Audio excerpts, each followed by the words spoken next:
Une prison devenue musée, entre théorie carcérale et culture du local.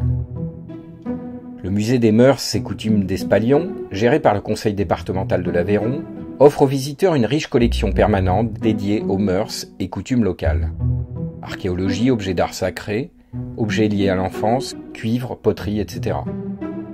Mais, avant d'être reconverti en musée en 1986, ce lieu fut initialement une prison en activité de 1844 à 1933. Construite à partir de 1837 selon les plans de l'architecte Étienne Boissonnade, cet édifice a pour particularité d'avoir été construit en conformité avec le modèle cellulaire en application de la circulaire du 2 octobre 1836 du ministère de l'Intérieur Gasparin sur l'appropriation des maisons d'arrêt au système cellulaire. Il constitue ainsi un des tout premiers établissements pénitentiaires français à avoir été édifié d'après ce mode.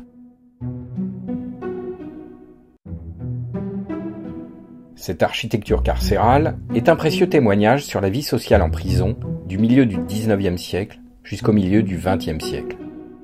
Et le projet de reconversion muséale a pris le soin de préserver ce patrimoine et de le valoriser en le mettant au service d'une muséographie originale. Certaines cellules ont été aménagées en espaces d'exposition et présentent une collection autour des mœurs et coutumes de la région. Pèlerinage religieux, vie quotidienne, objets de l'enfance, ainsi qu'une collection de poterie et de cuivre.